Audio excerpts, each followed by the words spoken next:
Welcome, everybody. Tonight, we're going to be talking about types of real estate investments, part two. Last month, I hope you're with us for part one. My name is Michael Matthew, and I've been a professional accountant for more than 30 years. I have an international practice, increasingly focusing on real estate investors. I'm a real estate investor myself. I have a condo nearby in the GTA, and I also am looking for a small apartment building in Texas, initially in the Houston area. In addition to that, I'm also the CFO for a local home builder.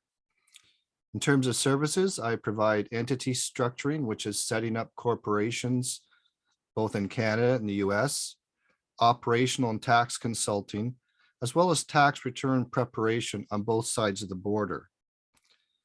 Tonight, we're going to be going over a number of topics. The idea is to show you what's possible beyond the traditional real estate investing in a single family home or condo. We're going to start with fix and flip. Then we're going to look at self-storage, turnkey properties, multifamily, fractional real estate investing, which is something I just learned about very, very recently. And finally, we're going to discuss tax liens and deeds. And we're going to have a special guest speaker coming on to talk about tax deeds. To keep my lawyers happy, a brief disclaimer: none of the information provided in the presentation is intended to be tax, accounting, or legal advice.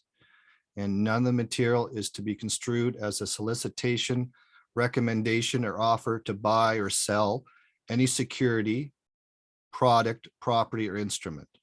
While I've done my best to ensure that the information is as up to date as possible, we've seen today how the world can change in a hurry, and it could be a new law is passed tomorrow or a new court case is decided tomorrow, which will render this information out of date. So please do check with your advisors before undertaking any real estate transaction. At the end of the presentation, we'll go over your questions. Please just use the chat in the meantime so you don't forget what you want to ask. If you have more detailed questions and would like a consultation, you can schedule a 30-minute session with this link, and I believe it's already in the chat for you. And there's some times available tomorrow on the hour and half hour, and also on Monday. And if none of those times are suitable, then just email me at the address shown, and we will go over your questions privately. All right, I'm going to turn off my video now, and we'll start with the first type, which is fix and flip. So fix and flip involves three major steps. First of all, obviously, you got to buy the property that's in need of repair. You need to make the repairs, and then you sell it at a higher price. And you're able to sell at a higher price because of the increased value that you've created with the repairs. If it's done correctly, you can generate a significant amount of cash in a short amount of time. So this may remind some of you who were with us last time of the BRRRR model, which is buy, rehab, rent, refinance, and repeat. The difference with this is that in the fix and flip model, you're not retaining the property. So you only get the first portion of appreciation. With BRRRR, you're refinancing it for long-term use, but with fix and flip, it could be as little as 3 to 6 months later that you're flipping it. So in the end, you have cash, but you don't actually own the property. So to give you some idea of what that could look like, I've just put in some sample numbers here. On the left, you see the fix and flip, where you purchase the property for $400,000, put in $30,000 of renovations, and you had your purchase and sale costs. And based on a $500,000 selling price, you netted $50,000. On the right, we have a rental income situation where you have the same purchase and rental costs. You only have purchase costs at this point, no sale costs. And if you're lucky, you're netting $250 a month in rental income. Usually the rule of thumb is you want to be making at least $100 a month per door net. Obviously, more is better. And at $250 a month, it would take you almost 17 years to earn $50,000. So you look at that, you say, why would anyone ever want to rent a property? You should just fix and flip it. Well, it's important to understand that, particularly if you're in a high growth area like Vancouver, like the Greater Toronto area, by renting it out long term, you're going to have the ability to take advantage of the price appreciation over 5, 10, 15, 20 years. So when you do go to sell it, it wouldn't be, 500,000, might be $1 million, might be 2 million. I know one of my colleagues in the Toronto area was looking for a replacement home for her family. She has 4 kids, a husband, so there's 6 of them. She couldn't find anything for less than 1.9 million that was suitable for them. So they said, you know what, maybe we don't have to move after all. And the other thing, of course, is if you're fixing and flipping, you're generating a taxable event on the sale. If you're holding on to the property, you could, as we saw last month with the Burr method, refinance it periodically, pull out cash tax free. And in fact, you get to write off the interest, provided you take those funds and put it into another investment. And there's no taxable transaction there because you haven't actually sold the property. So what you need to know before you buy, you have to decide where you want to invest. Now, fix and flip will work anywhere, but you obviously have to pick an area and stick to that area. You're also going to need a property inspector. I had a client that decided to forego the property inspection because it was a quote hot market, and $30,000 of mold remediation later. I mean, all due respect to her, I don't think she'll live long enough to recover that from the rent. Because as I said, you're lucky to get $250 per month net. If she's making $100 a month extra, which is the sort of the minimum, you're looking at 300 months or 25 years before she gets her 30 grand back. So better to let a property go because they wouldn't let you do an inspection than to take it on without one and have the troubles that she had. If you can see the properties run down, what are the things you can't see? What kind of shape are things like the electrical and the plumbing hidden behind the walls going to be in? You also need a good contractor so they can give you a good idea of the expected cost in terms of laborers and materials before you buy the house, because obviously the whole goal is to determine the ARV or after repair value. What's the likely selling price going to be? Because that factors into what house you're going to buy. And obviously you need a good real estate agent, someone who can help you determine what that value is going to be. And a good real estate agent will know the area and be able to give you a reasonable estimate as to what that's going to be. So some of the pros for this are, done properly, you're going to get a good cash return in a relatively short amount of time, certainly in a real estate context. If you're able to do the work yourself, that gives you a significant cost advantage. My brother had a work colleague that bought a house in Toronto for $300,000. And basically every spare minute he had, he and his wife worked on fixing it up. So Alvin, you want to go for a drink after work? No, gotta work in the house. Hey, Alvin, what are you doing for your vacation? Working on the house. Hey, Alvin, what are you doing over the Christmas break? Working on the house. At the end of 2 years, they sold it for 600,000. So they doubled their money. Not for me, because there's, I don't, no quality of life, but financially really worked out for them. So that can certainly, if you're handy, so to speak, that can work out very well for you as well.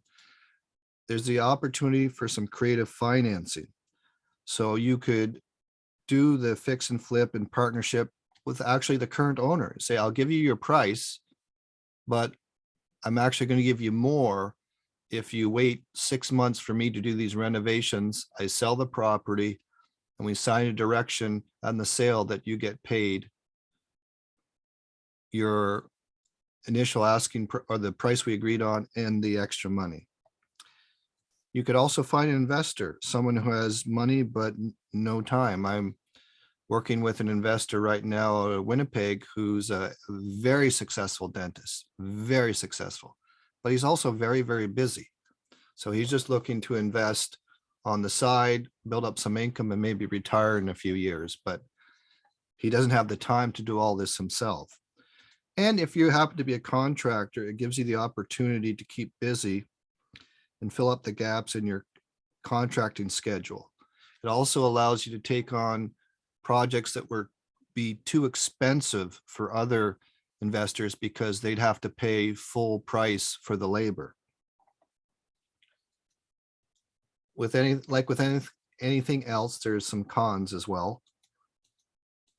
Probably the biggest one is there's a constant turnover. You need to be continually fixing and flipping to continually be making money. A lot of effort required, certainly more time consuming compared to just the buy and hold rental situation. And you really got to get your costs nailed down fairly accurately, because if you get that significantly wrong, you can lose a lot of money on this flip. You also will need a local contracting team. As I mentioned earlier, I'm the CFO for a local home builder, and one of our biggest frustrations is getting good contractors and to help us, because you could work, with a framer or a plumber or an electrician that you really like their work. They actually show up on time, finish it on budget, and then you decide to invest in a project, a couple hours away from the first project where they did such good work. And they'll just say, yeah, no, we don't travel that far. It's too far out of our service zone. So even if you have a great team where you're at now, if you stray too much from that location, you're going to need another team. So it's always a good idea to stick to an area, try to get one project there, and if it works out well, try to get another one in that same area, more or less, because that would avoid that particular issue. Our next investment option is self-storage. We touched on that a little last time when we were talking about private equity. You're giving people who don't have room in their home the ability to store things off-site, and the ideal distance is they're looking for something within 5 kilometers of their home. There's a trend for people to reduce the size of their house, but many of us don't downsize our possessions at the same time. The stats are very hard to pin down. So I had a pretty broad range of anywhere between a little under 1,700 to more than 3,000 in Canada. There's more than 50,000 in the US. And to give you some idea of the scale of what we're talking about, there's more storage facilities in the US than the total combined number of Starbucks, McDonald's, Dunkin' Donuts, Pizza Hut, and Wendy's. So that's a whole lot of quick serve restaurants, yet there's more self-storage facilities than all those combined. So some tips to get started. You're typically going to be looking at a secondary or tertiary, which is a third rank market, because those tend to be underserved. Most of the major cities already have them in place. An option is to also look for conversion opportunities. With all the economic upheaval we've had lately, there may be some manufacturers or other suitable building owners that went bankrupt, and there's warehousing just sitting there empty. You could convert that to a self-storage perhaps and save some money. And more on that in a minute. Typically, what you're going to be looking for is a mom and pop types of facility where they're looking to move on, just hand over the keys. It's often, though, an issue of you don't walk in and make them offer on the spot and buy it. If they're not ready to leave right away, what you're going to have to do is establish a relationship with them, every 3 months or whatever. Give them a call, give them an email. If it's close enough, drop by and just see how they're doing, because their attitude may shift dramatically because, as they say, life happens. I also want to point out that while theoretically you could buy a new facility by building it, new builds are expensive in Canada, and that's because of what they call development charges. And frankly, as a home builder, I can tell you it's just seems like the city or the region's way of extorting money from the builder. This is not a building permit, that's a separate charge. But to give you some idea, we're building homes that are selling right now for around, well, they're actually selling for more now than we're selling them for because we had to get them under contract to build them. But our sales price was somewhere around $625 to $650, I believe. And you're having to pay the region $20,000 just for a development charge. Now, can you imagine a 10,000 square foot storage facility closer to a major center? Because the build I'm talking about is in Thorough, which is between St. Catharines and Welland in Niagara region. That's why they can be quite expensive.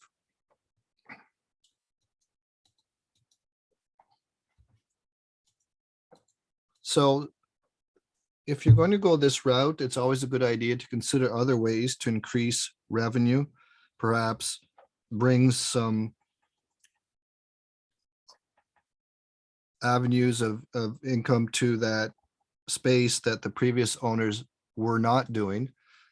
One that's very much allied with the self-storage area is moving supplies. So we're talking about things like selling cardboard boxes, packing tape, padded blankets, or even renting the plastic storage tubs. You could put in a vending machine that sells cold drinks, one that sells snacks. You can look into doing specialized storage. So this would be for things like wine and cigars. And you can also charge setup fees and extra insurance fees, all of a way of generating additional revenue. So some of the pros for this investment opportunity is strong demand, and it is expected to increase because of the high prices of real estate. People are getting smaller houses, but they still have their stuff. I tried to get some statistics on demand. Again, they're all over the map, but suffice it to say, it's already in the US alone, nearly, I think, an 80 billion to 90 billion dollar industry. And they expect over the next 5 years, that's going to climb closer to about 150 billion. Interestingly enough, North America dominates the world in terms of storage facilities. So I'm not sure what that means. Where more more than half of the worldwide market is in North America. I guess we have too much stuff. I guess that's what that means. Once it's set up, there's very little maintenance to be done. And for those of you that are already landlords, when you're renting out storage lockers, there's no such thing as landlord tenant. So there's very little red tape that you have to wade through. So if someone isn't paying rent, you can kick them out fairly quickly. Cons for this type of investment are the new builds can be quite expensive because of those development charges that I mentioned. There's possible zoning restrictions. There are homes everywhere, but you can't put a storage facility anywhere you like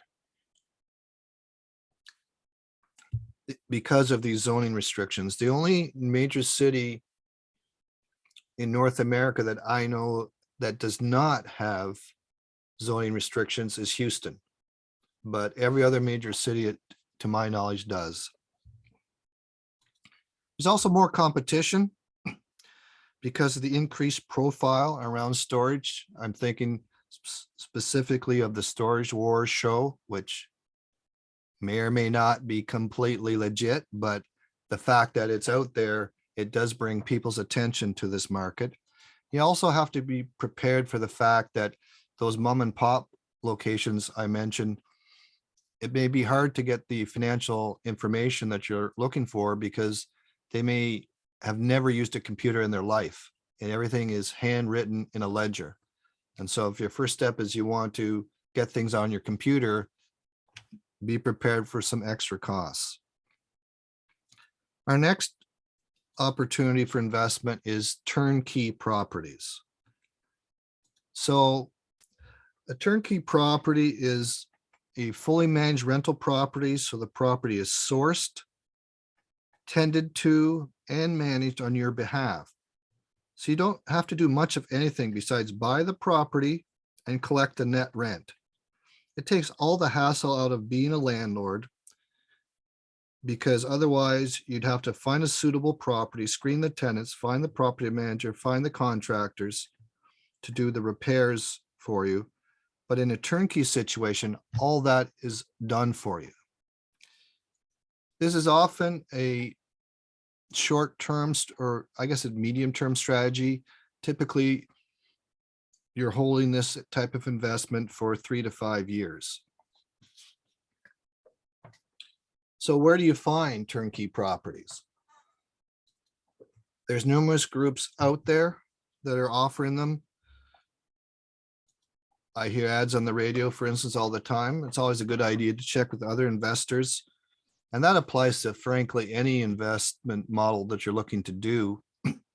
Just log on to Facebook, and there's usually a group for the geographic area you're looking to do, or for the type of investment like multifamily, like turnkey properties or whatever, and sometimes both. And just say, okay, I'm looking for a turnkey property in X geographic area.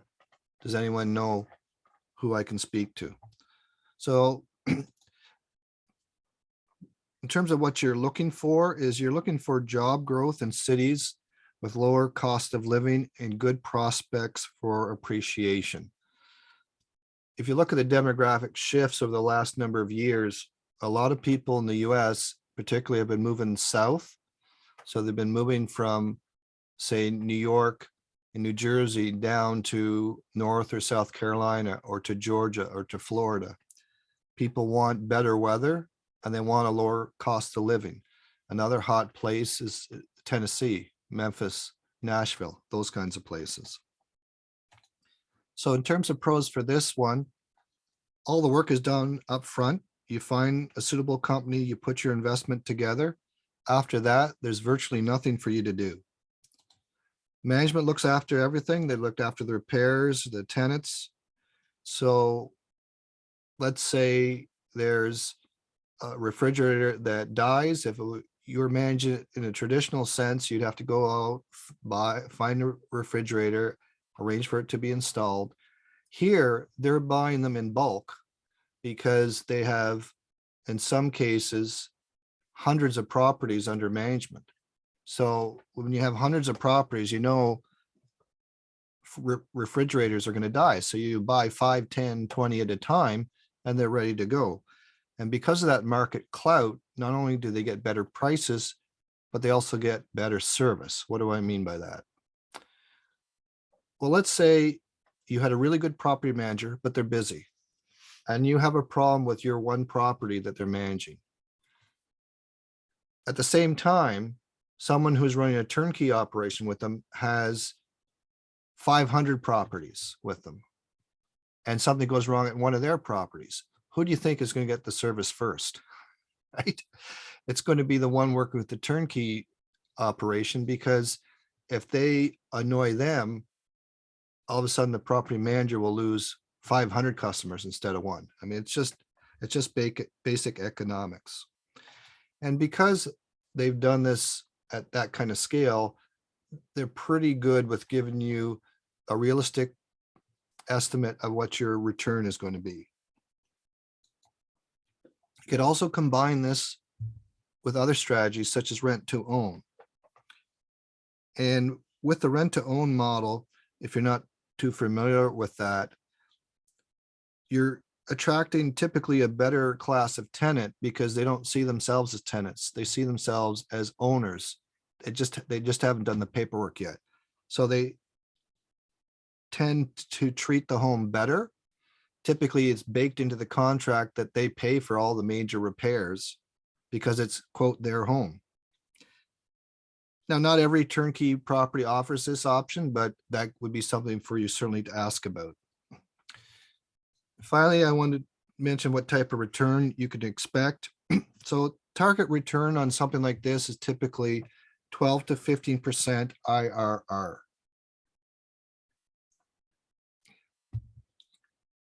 And that stands for internal rate of return. That's an estimate of the value that is generated during the time frame that you own the property. So the total income from all sources. Effectively, the IRR is the percentage of interest you earn in each dollar you've invested in a property over the entire time of holding of that property. So I'm just going to give you a quick example of what that could look like.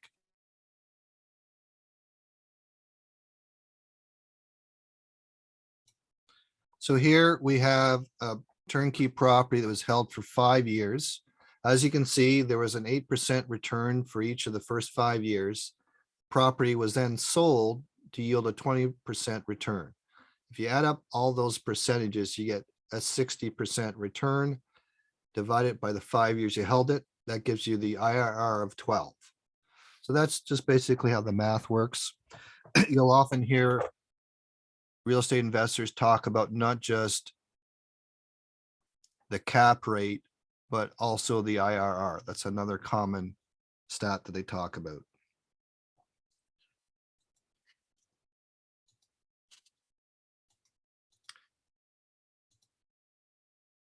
So the cons for this one, well, you're often giving up a little bit of the return in return for the convenience because everything's being done for you. If you're doing this in combination with rent to own, then every 2, 3, 4, 5 years, you're going to have to reinvest in another property, which may not be something you want to do. Of course, this doesn't apply if you're not doing rent to own as well. Finally, your options of where you can buy a turnkey property is of necessity limited because usually they're concentrated in a specific area, and it's not like you're going to find one in every location that you could possibly be looking at. So our next one is multifamily. In multifamily, we're talking apartment buildings with 5+ units. And that applies to both Canada and the US. The reason for that is if you're 5 or more, it puts you into what's considered the commercial real estate category. And that changes how things are looked at. So for those of you that are considering investing in the US, there are some additional complications or considerations. First, one of them is tax issues. Often you'll have to set up additional corporations, and you may want to consider doing a joint venture with a US resident, because that can often get you cheaper financing in the US. For more information on that, please see our November webinar. The pros for this, you can get pretty good monthly cash flow. You also have more income per purchase because there's not much more effort required to buy a $2 million apartment versus a $200,000 home. You also have the opportunity of having additional streams of revenue, such as having a laundry room where they're having to pay to do their laundry or paying for parking. You also have the ability to force appreciation. By forcing appreciation, I'm talking about you're increasing the rent because you're able to improve the property in ways that are harder with a single family. Because if you do an upgrade on each unit, you drive up the value of the whole building, or even just a handful of units. With the single family homes, the price increase is much more driven by the comparable sales of neighboring properties. And after you do these upgrades, you can then refinance the multifamily at a higher amount and pull out tax-free cash to invest in other things, which is same as the Burr property, the Burr strategy that we talked about last time. But in this case, you're doing it with multiple units as opposed to just one. You also diversify your vacancy risk.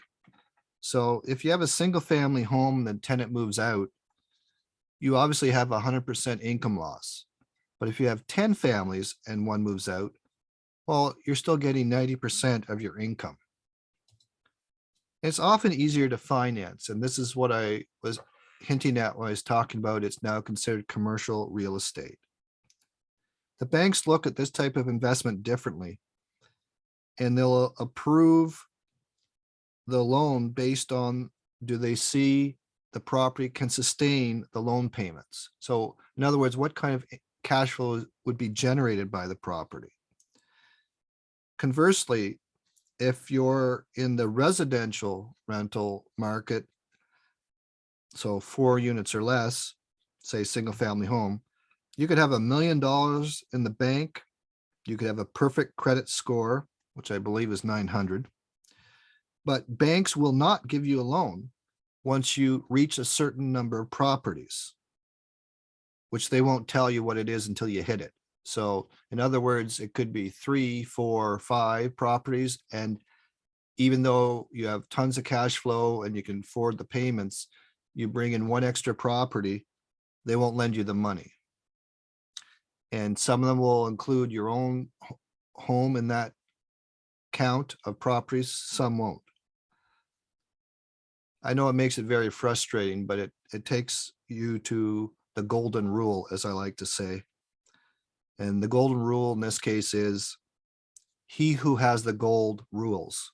So unfortunately, if you're dealing with the bank, and everyone wants to deal with the bank in that sense because they almost always have the lowest rate, but you have to live by their rules at the same time. So in terms of cons for this, you're typically talking about a bigger deal and it will take longer to come together. And this is certainly a case where you want to over fundraise. You probably want to do that for any type of investment, but particularly here, because if someone backs out, particularly at the last minute, it can be costly because it doesn't take much to push this type of investment into the $1 million plus territory. And if you're scrambling at the last minute to replace $200,000 or $300,000, let's face it, it's going to be more difficult than replacing 20,000 or 30,000. So our next type of investment is something that I just learned about fairly recently, and that is something that's called fractional real estate. What this is, it's essentially crowdfunding for real estate. In this model, every property will have a limited partner equity position taken by the company that organizes this, and they then slice their share into $1 slices. So let's say a builder wanted to raise $800,000, and this company decided, okay, we're going to come in for half. We're going to give you 400,000. They would then put it out to their members. It's a membership-based system, and say, okay, we have $400,000 of investment available on this particular property. And you can choose to invest in that or not invest in that. In terms of the amount you can invest, it's literally as low as $1, and it goes up to $1,500 per property. And what you would do, you actually get a share in the subsidiary that the company sets up to manage the investment. Now, your interests are aligned because every property that's offered is also invested in by the company, which means what's good for you is good for them and vice versa. So that's always a good model. Clearly, it's an easy way to get started in investing because the entry point is so low compared to what it would cost to invest in all by yourself, especially for those of you that are looking in those hot markets such as Vancouver and Toronto area and so on. And the company does do due diligence on the builder or general partner and also the property itself. And they're fairly thorough. For instance, they tell me that if the property checks out, the builder checks out, everything checks out, except the builder wants too much money for their end of things, they just walk away. So they have a fairly sophisticated model that they're looking to work with. So the pros for this one is you're getting involved at a very low price. It's a great introduction to real estate investment, and it's low risk given the low investment required. Now, there's no limit on the number of projects you can invest in beyond the limit of what's offered. And so they're offering multiple properties per month. So there's, I think, more than enough to choose from. There's also some distributions depending on the property. So if the property is earning income as things are going along, there may be some distribution to the owners, which would include you. And you may be wondering, well, if I only invested $1, how much am I going to get? Well, they say they actually calculate those things to 8 decimal places, which is, I'm not even sure what that is. It's not a lot, but you are given credit for your proportionate share of that distribution. In terms of cons for this one, the major one is investments are capped. By that, I mean, it could be a good investment, but the max that you can put into any one project is $1,500. So it doesn't matter how much you like it, you can't put in any more than that. Our next one we're looking at are tax liens and deeds. So starting with tax liens, and the reason I'm talking about this is just so you understand how it differs from what our special guest speaker is going to talk about, which is tax deeds. And you'll often hear them used or talked about together. I want to make it clear what the difference is. So with the tax lien, you're not getting ownership to the property. What you get is a TLC or tax lien certificate. And that gives the bearer, i.e. the investor, the opportunity to get the property. And if the property is redeemed by the owner, you will get paid your principal that you invested plus interest if they redeem it during the predetermined period. And that means they just buy it back. Most homeowners will buy it back. In fact, about 98%. If they don't buy it back, the 2%, maybe there's a good reason. You have to make sure you do your due diligence, because that property may be a headache, and that's why they're not buying it back. And the reason I say that is about 80% or more of the back taxes that we're talking about here are $1,000 or less. So the due diligence will help eliminate the possibility of getting a property that's a liability instead of an asset. Because if you end up getting stuck with the property and you just want to walk away, you lose the amount that you paid for the lien. The statutory maximum, depending on the state, because it does vary from state to state, as so many things do, can be anywhere from 36% and down. But the way it works is, given the small principal involved, as I said, 8% or less than $1,000, you usually don't make enough, even at a quote high percentage, for this to work, because you still have to do the due diligence. If you're not going to do this in really high volume, it's not going to work out. And the interest rate starts out fairly high, but in order to resolve who's going to actually get the property, there's a bidding process where you keep bidding lower. And where this can be a problem is when large scale investors come in with a different model than you do, than you have, and they just bid it down. You know, a large bank, let's say they need 6 to 8% return, they'll bid it down from 24 all the way down to 8. At 8, because they're putting so much in, it works for them. But if you're buying 1 or 2 or 3, it won't. So I'll just show you some, and it is hands-off investing. I'll show you some numbers for what that could look like. So as I said, 80% of them are less than 1,000. So at 1,000, even at 36%, you're only making $360. Out of that, you have to cover all your costs, including the due diligence on the property.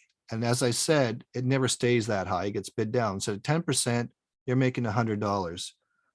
It quickly becomes not worth it, given the small absolute return.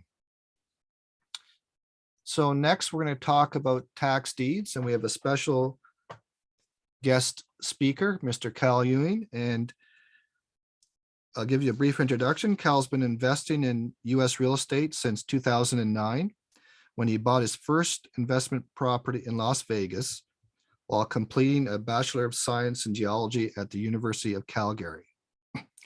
Cal is now retired from the oil and gas industry to focus full-time on real estate investing, primarily in Texas, while still living in Alberta.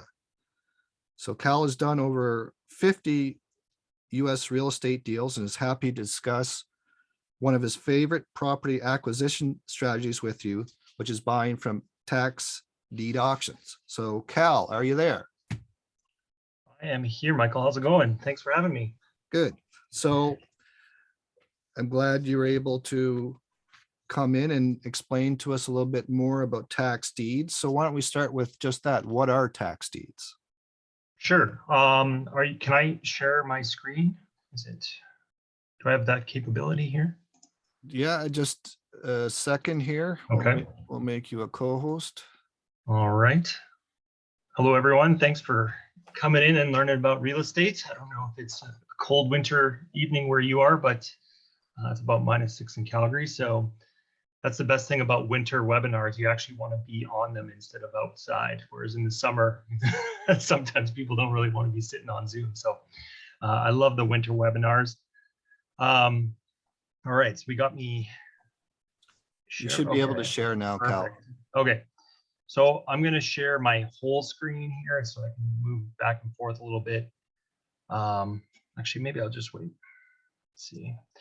Yeah, I'm just actually, can you guys see me? Is that what you're seeing right now? Yes, that's right. Okay, perfect. Okay, so yeah, I'll just give a little introduction about what tax deeds are. So unlike in Canada, in most states, in every state, of course, they're very unique. It's a little bit more diverse than here in Canada, where a lot of the rules in every province are similar. In the States, it's very different from state to state. But basically, essentially what happens is if you don't pay your property taxes, over time, the county is going to have a procedure that they use in order to recover that money, because they need that tax money to build roads and infrastructure and everything that they use the tax dollars for, schools and everything. So they need their money. And so one option is the tax lien, which Michael just described a little bit. I'm going to talk about another option that a lot of states use, which is called the tax deed. And basically what happens, it's kind of like a bank foreclosure. So if you don't pay your bank mortgage, right, eventually the lender can foreclose, sell off the property and recover their loan, right? Whereas in this case, with a tax foreclosure, the county and whatever taxing entities are in that area, they're going to sell off and auction off the property to recover their tax dollars, okay? And the opportunity for investors is very similar to the tax liens in that sometimes the minimum bid on some of these properties is extremely low. And I'll take you guys through just a couple examples so you can see for yourself. A lot of times what they do is they start the bidding at the amount that the taxes are owed. So let's say you owe $1,000 in taxes. They're going to probably start the bidding at $1,500 to cover the auction costs, and the property might be worth $80,000. Okay.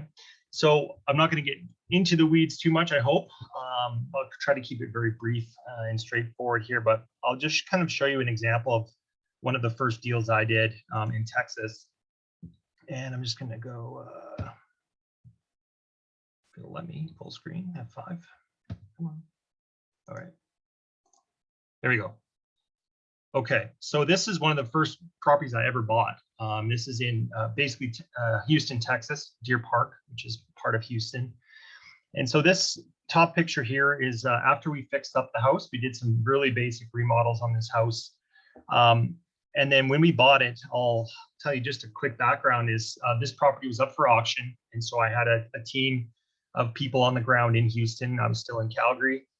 Go in and check out the house. And fortunately on this house, the back door was wide open. And so my guy that was in Houston, he got to go in, and someone had taken one of those gigantic tubs of paint and poured it all over the kitchen floor. And some kids had gone in and spray painted, and it was missing windows, and storms had gone through the windows. So this little, you probably can't see very well, but there's a picture of what the kitchen looked like originally here before rehab.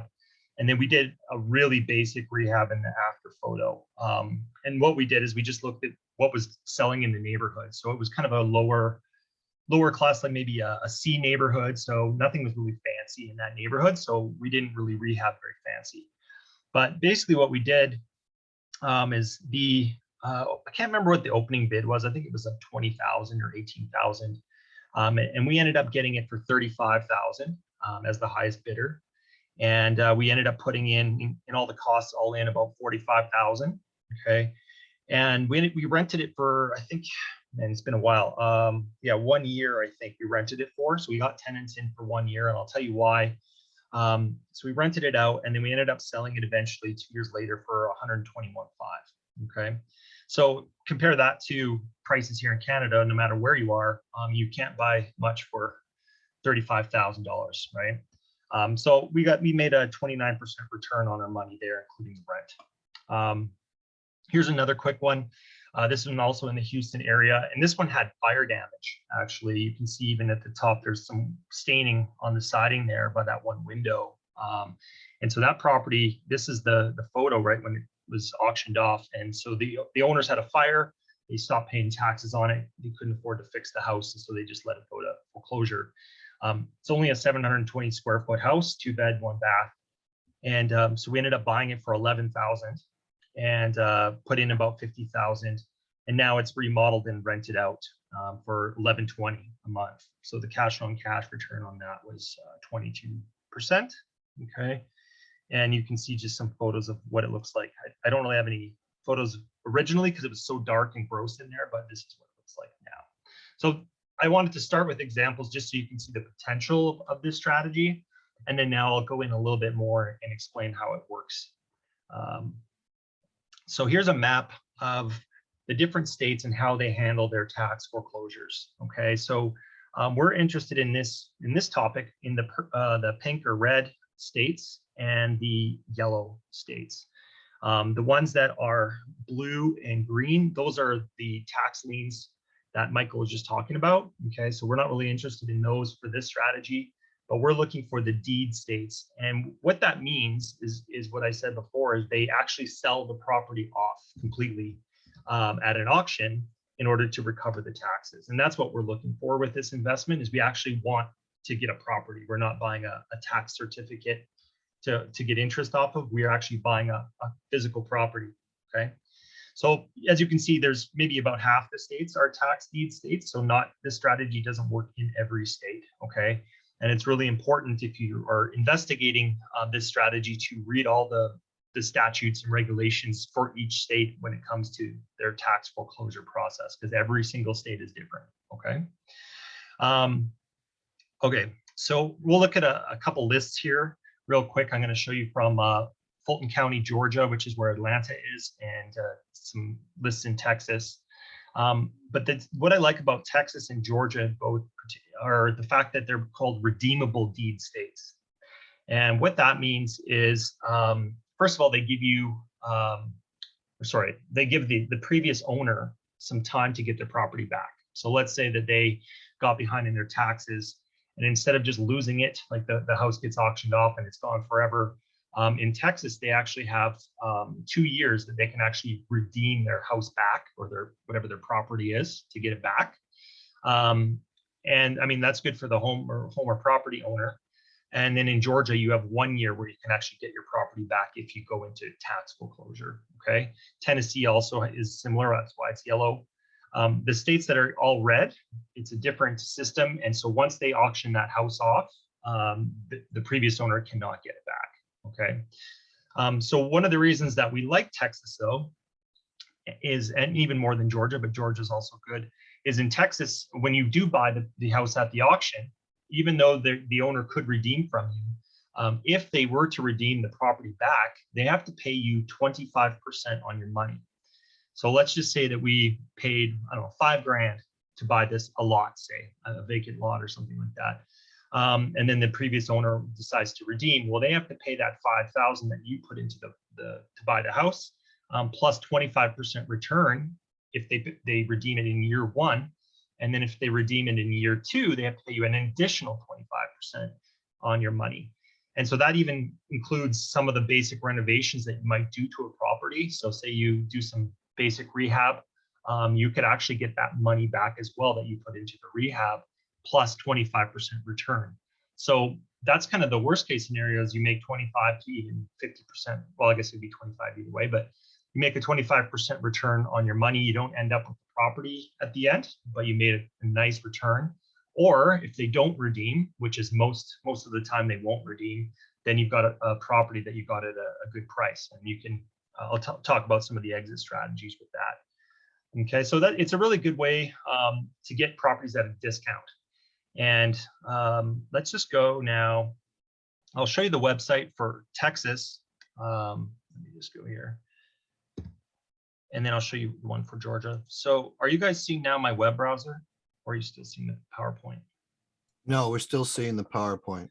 Okay, I'm just gonna stop share and then share again. Okay, so I can provide this presentation if anyone wants it, so you can see the link that I went to. But this is for Texas. And Texas, they're a little different because they have attorneys or law firms. There's about 4 of them that handle all of the tax foreclosures on behalf of the county. So there's only a couple websites you'd need in order to find all of the tax sale lists. So we can go right into, say, Houston here. And you can see now that we've zoomed in, there's 442 properties. And I haven't picked anything, but you can just sort of see, you can scroll through on your own and just see what they have for sale. So Here's one, for example. This one, the adjudged value, which is kind of like their appraised value or tax assessed value of the home. They have it at 37,000, and the minimum bid based on what is owed in taxes is 10,000. Okay, so some of the properties, there's so much tax owed that it's not even worth buying it because the house isn't worth enough, or the lot. But a lot of times you can see some really big spreads in the bid. So here's one. The judged value is 37.4 and the opening bid is 6,000.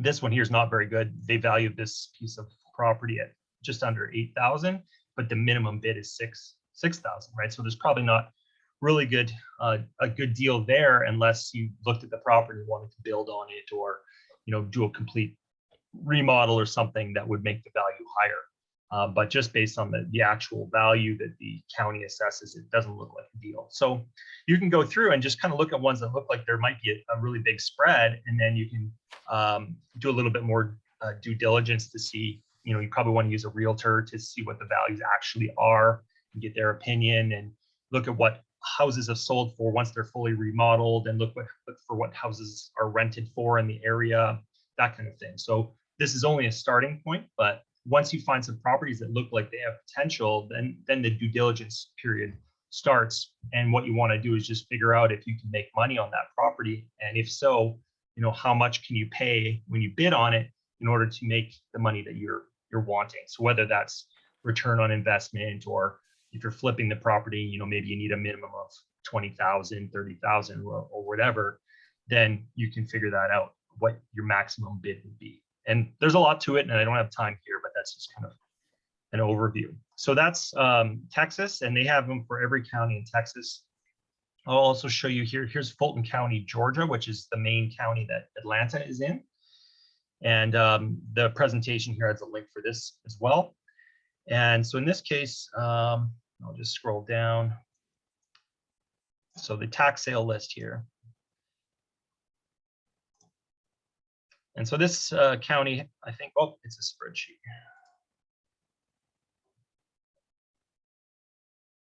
Oh, okay. So every county is different, and it has a different way of showing the information. So in this case, it's a spreadsheet, and all they show you is the parcel ID number and then the address. So it's really up to you to do all of your due diligence. There's no photos, there's nothing. So every county and state are a little bit different in the information they provide to you. But that's what their list looks like. So it's up to you to figure out what the property is, what condition it's in, etc. Okay. So now I'll go back to my presentation here. Just give me a second, stop share. All right, here we go. Okay. Okay, so important things to know about how this works. Some counties, depending on the volume of properties that they have that are in tax default or behind on taxes, they may only have one sale per year. They may have one every 2 months. They may have one every quarter.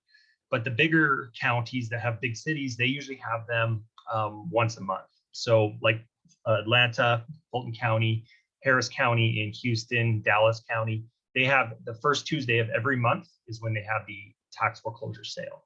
So you can get in the habit of doing your due diligence during the month, and then be ready by that first Tuesday of the month to make your bids, etc. And then you've got some time to prepare for the next auction. And then, like I said, I went to an auction in Topeka, Kansas, where they only have one sale per year. And so we actually flew down there the week before, and we looked at all the properties and did our due diligence, and then we went to the auction, and that was it for that county for the whole year. So it just depends. But the big, I guess, flags, or red flags, or landmines you have to be aware of with this strategy is that you're buying as is and completely sight unseen. Okay, so you can't, go in and get an inspection done on the property. You can't go to the county and say, well, I want the plumbing fixed first before I buy it. You're buying the property however good or bad the condition of it is. Okay, so it's up to you to do your due diligence. to make sure you know what you're getting yourself into. And that's the biggest danger, is it could be really risky if it looks good and it turns out to be a lemon. Okay. It says sight unseen, but you're welcome to drive to these properties, of course. And if they're vacant, I mean, this is your money, so you got to do what you got to do. So we've actually looked through the windows if it's vacant, or if it's open, we'll even go inside. We don't break locks or anything, but we do what we need to do in order to see what we're buying, right? And so we know how much to estimate for repairs and that kind of thing. Okay. They do require you to only pay cash in most counties, I think, or cashier's checks. Okay, so you have to have the cash. You can't get financing right away. You have to basically come to the auction with cash, or sometimes they'll give you a day to pay cash, okay, or cashier's checks. The good thing about this type of investing is that all the prior liens and mortgages are wiped out once the sale occurs. Okay, so let's say they had a mortgage with Wells Fargo or something on a house, but the county foreclosed for property taxes. Well, that mortgage is actually wiped out. You don't have to worry about it. Okay, so that's the good news, is any liens and mortgages are gone, as long as they were notified before the sale. So as long as the county did their job to notify the lien holders and lenders. And if we were to dive deeper into this process, I can show you how to do that. And then I guess the other thing is just make sure you know how the process works. And the counties are usually really good at outlining the laws and statutes on their websites. If you just type in tax sale or tax foreclosure and the state or county, they usually have a pretty good link, easy to find, that'll explain everything. You could always talk to a real estate attorney in that state if you had more questions. Okay. The one last kind of thing you need to do is with these properties, they're basically sold off, like I said, as is. The county does their best to notify any lien holders and lenders that might have interest in the property, but title companies who provide a title insurance policy on the house will not give you title insurance up front. Because they're worried that someone's going to come out of the blue, someone that owned the property 10 years ago, it got sold off by accident and they want their property back. And the title insurance company doesn't want to take that risk and provide insurance. So there's a process that you can go through called quiet title. And what happens is there's actually companies that will do this for you, or attorneys, and they go in and look at the title history of the property and make sure there's no issues in the chain of title from one owner to the next. And they do the process needed so that a title company will eventually provide you with title insurance. And why you would want title insurance is if you're going to resell the property, most lenders will not put a loan on the property unless you have title insurance in the US. So if you're trying to resell it and your buyer needs a mortgage, they're not going to be able to get a mortgage on that property unless you get title insurance. Or maybe you want to hold the property as a rental, but you want to refinance it with a long-term rental mortgage. Well, you have to go through this process of quiet title first before you can go in and refinance that house. So it's not that hard. It's a little bit of a process that you have to do as well. Okay. And lastly, there may be additional taxes and liens that you may be on the hook for when you buy the house that accrued since the foreclosure was basically finalized. Okay. And then the exit strategy. So really, you can do anything with these properties as long as you get that quiet title process done. You can buy it and quickly flip it as is. So if you bought the house or the property cheap enough, you don't even have to do anything to it. You can just find a buyer and sell it to them as is. Like find another investor, make a couple thousand just by flipping it off to them. You could do a full remodel on the property and then sell it, fix and flip. You can buy it, fix it up, and then put tenants in, or maybe do a rent to own or something like that. You could, if it's in the right location, maybe an Airbnb or a vacation rental. And with lots, and there's always vacant lots that you can buy really cheaply. And if you know what you're doing, you can maybe build a house on it or some kind of improvement on the property and then sell it off. Okay, so quite a lot of flexibility, and you're going to see all kinds of different properties on these auction blocks. So you're going to see sometimes gas stations and restaurants and factories and warehouses, but most of it is residential property and vacant lots. So I guess that's a lot, so I'll stop there. That's great, Cal. Thanks for giving us that overview. I just had a couple of additional questions. Who would this be a good option for? Do you have any ideas on that? Well, I think it's really for anyone as long as they have cash and have the ability to do a little. It's a bit of a grind. Like it's not like the turnkey thing that you mentioned, where you can get someone to just do the whole process for you. It's someone that has cash and they like the due diligence and the whole. They want to work to get their investments. They want to be part of the process. And you have to be able to build a team or be able to travel down to the States, obviously. So, lately that's hard for us Canadians. But if you build a team that can come and check out the properties for you and a realtor that can help you evaluate them, then it's a good way to get really cheap properties. So, but you have to do the work and the hustle. Okay. Mhm. And how can people get in touch with you if they wanted to get more information? Yes. So actually, there was one more slide. I guess they can reach out to you, Michael. I actually have a tax deed ebook that I wrote a few years back that goes into a little bit more in depth into the whole process for Texas. So if anyone wants that, I'll give it to anyone for free, and maybe I can just send it to you, Michael, and then also a copy of this presentation, and it has all my contact info in there too. And I'll type it in the chat as well. Okay, that's great. So hey, can you stick around for a few minutes because I see Sure. we have some questions. Sure. Okay, so just to wrap this up, key takeaways between last month and this month, you've seen that there are many other investment options with good returns beyond just buying a single family home and renting it out.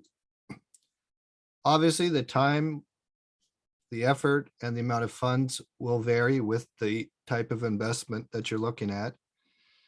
Again, I emphasize, don't try to do everything.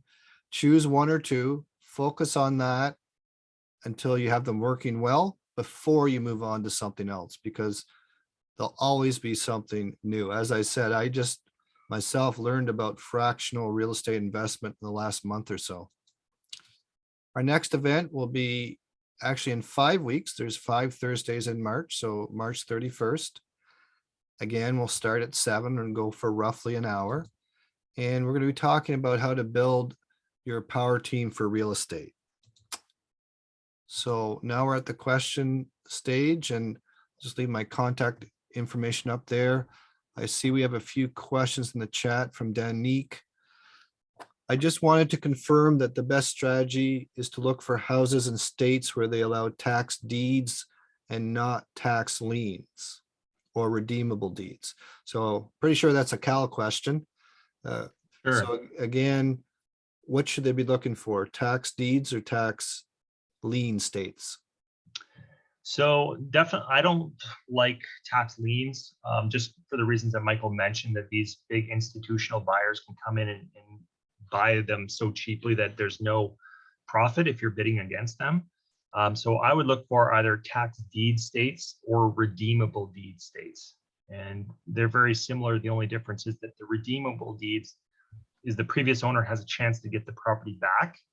But if they do, you get interest on your money. So even if you buy it and then you have to give it up to them later, you do make money on your money. So those are fine too. Okay. There's also a question, is the adjudged value an indicator of the sale price? No, it's what the county uses to assess the value of the property for taxes, right? So every taxing jurisdiction, like your own house, right? You probably get the statement once a year that shows the tax value of your home that they use in order to calculate property taxes. And so in most cases, that's what they're using, and it's not always accurate. So it's a good way to, as an indicator, to see if there's a potential deal there. And then I would, find a realtor and do your own due diligence after that. So just use it as a rough guide when you're getting going, trying to figure out what properties might be interesting to you. Yeah, it's the same in Canada. Those of you who are homeowners, you'll get the municipal assessment and you'll say, well, they're valuing my house at say 400,000, but my neighbor's house is worse than mine. He just sold his for 650. Well, that's Yeah. the value that the city is putting on the property for tax assessment purposes. And frankly, it's political as much as economic, because they fiddle with the assessment rate and then the mill rate, which is the percentage they apply to that assessed rate.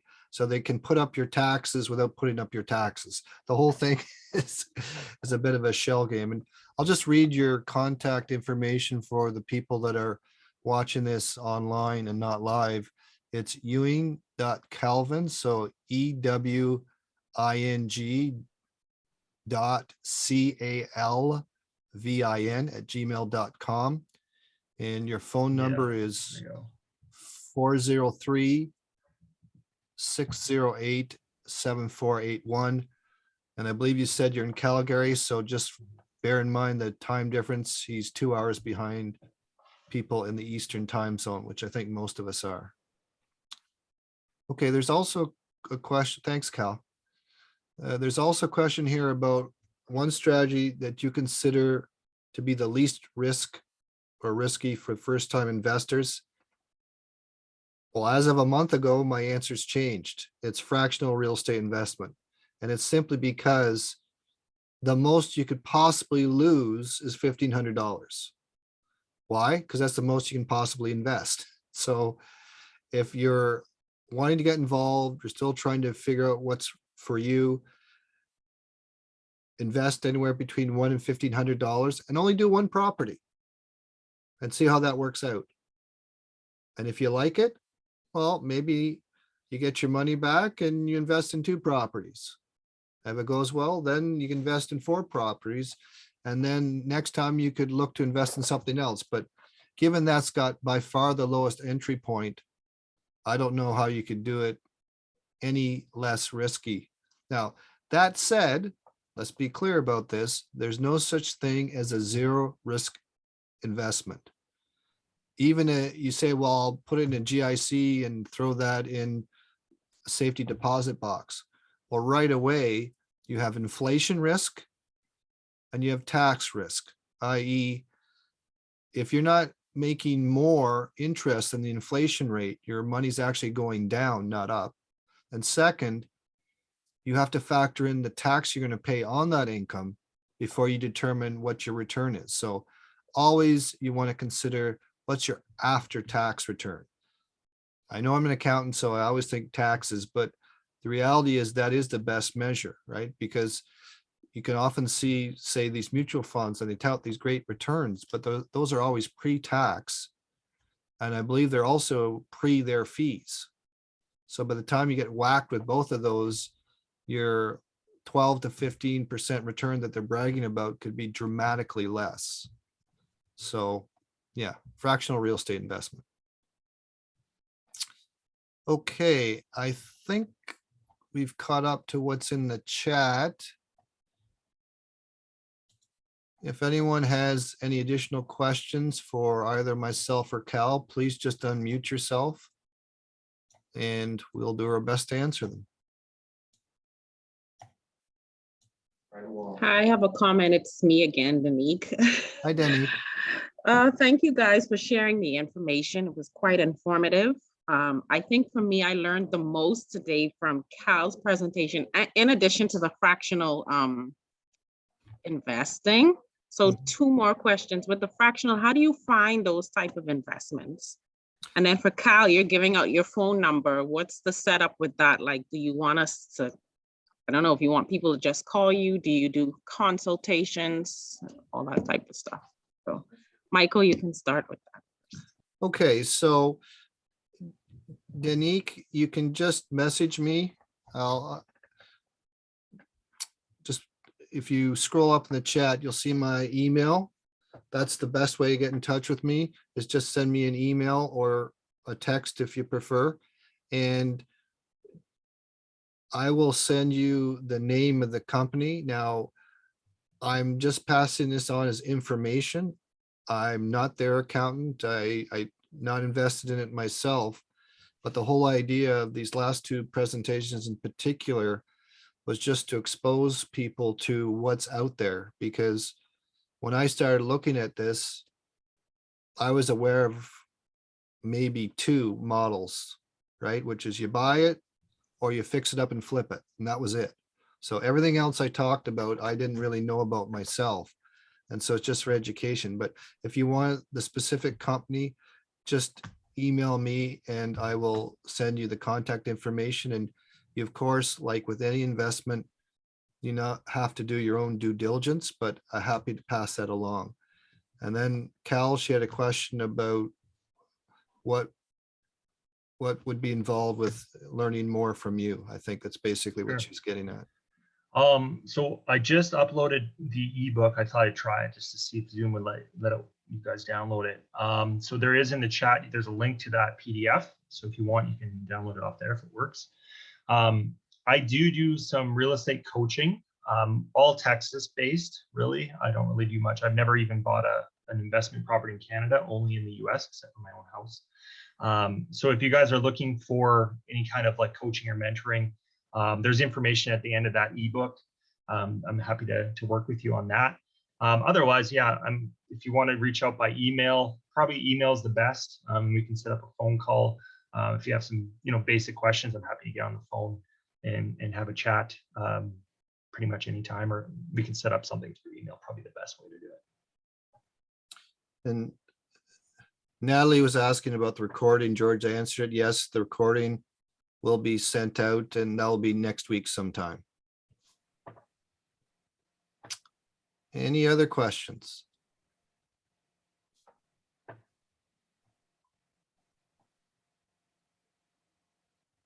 Going once, going twice. It's just like a Texas tax deed auction, going 3 times.